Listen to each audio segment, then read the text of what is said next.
जय गुरु जी। संगत जी, सत्संग सुनते हैं गुरु महाराज का।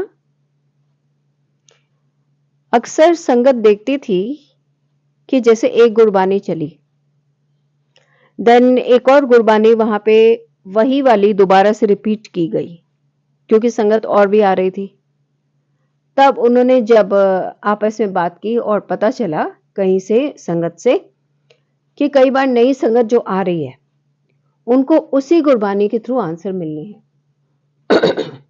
उनको उसी गुरबानी के थ्रू आंसर मिलने हैं, इसलिए वो गुरबानी दोबारा से रिपीट की गई होती है।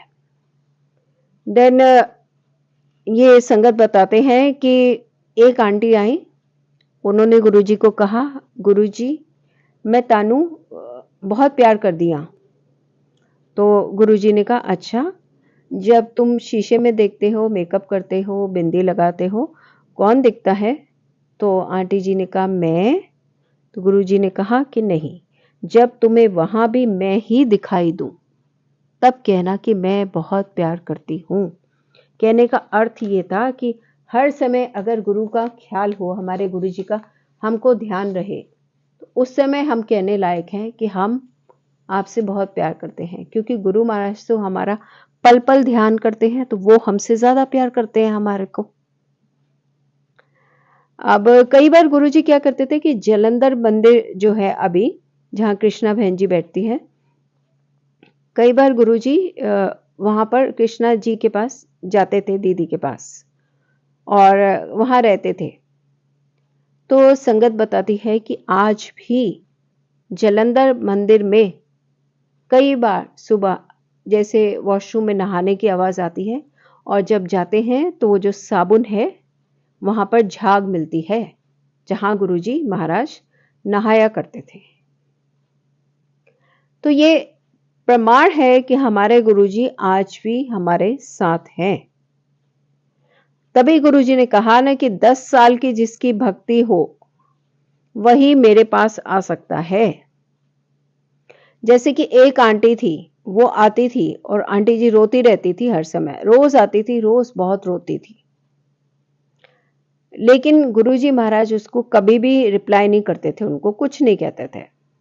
कई दिन बाद आंटी जी को ये मैसेज मिला गुरुजी से कि अपना बेटा लेकर आए।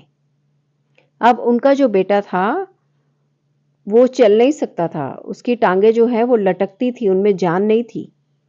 कंधे पे बिठाकर संगत उनको लेकर आई गुरुजी महाराज के पास, और चाय प्रसाद गुरुजी ने दिया। गुरुजी ने कहा कि ये चाय दो, तो आंटी जी हेल्प करने लगी बेटे को अपने पिलाने में। तो गुरुजी ने कहा, नहीं, बिल्कुल नहीं करना, वो अपने आप पिएगा। तो उन्होंने कहा कि गुरुजी ये अपने आप नहीं उठा पाएगा। गुरुजी ने कहा, नहीं, चुपचाप वहां एक तरफ बैठ जाए। देन वो बेटा आया, उसने धीरे धीरे से हिम्मत करके, हिम्मत इन द सेंस गुरुजी के आशीर्वाद से, चाय उठाई और चाय पी, पूरी चाय पी गया, चाय प्रसाद। देन गुरुजी महाराज ने दोबारा से उनको चाय प्रसाद दिया, दोबारा से उन्होंने चाय प्रसाद पिया। अब ये जो बेटा आया था, जिसकी टांगे लटक रही थी, जिनमें जान नहीं थी, जो किसी के कंधे पे आया था, गुरुजी महाराज ने जब इनको देखा तो गुरुजी ने कहा कि आओ सीए। सारी संगत हैरान हो गई कि ये तो नॉर्मल भी नहीं है, ये तो चल भी नहीं पाता है, तो ये सीए कैसे बन सकता है? मगर गुरुजी महाराज ने जब आशीर्वाद दे दिया तो वो ठीक हो गए, और इतने ठीक हो गए कि उन्होंने बहुत अच्छे से पढ़ाई की। और काफी सालों बाद जब पता किया गया कि वो कहाँ हैं जो आए थे, तो पता चला जी वो तो इंग्लैंड में है और बहुत अच्छे सीए बन चुके हैं। जब वो गुरुजी महाराज के पास थैंक्स करने के लिए आए, शुक्राना करने के लिए, तो गुरुजी ने कहा, ये सब तेरी माँ की भक्ति का फल है, पहले अपनी माँ की तस्वीर लगा, उसके बाद मेरा स्वरूप लगाना। ऐसा गुरुजी ने बताया उनको। तो ये है कि किसके कारण हमारा भला होता है। जैसे कि गुरुजी कहते हैं ना कि एक फैमिली मेंबर आता है तो सबका कल्याण होता है, ये उसका बहुत बड़ा साफ साफ एग्जाम्पल है। तो गुरुजी महाराज के पास अगर हम जा रहे हैं, हमारे फैमिली के लोग नहीं जा रहे हैं, उनको फोर्स करने की जगह हम खुद ही जाते रहें, कल्याण तो उनका भी होगा, चाहे हमारे थ्रू ही हो। क्योंकि महाराज जब आशीर्वाद देते हैं तो वो पूरी फैमिली के लिए होता है, जिनके संपर्क में हम होते हैं उनके लिए भी होता है। ऐसा गुरुजी महाराज ने बताया था।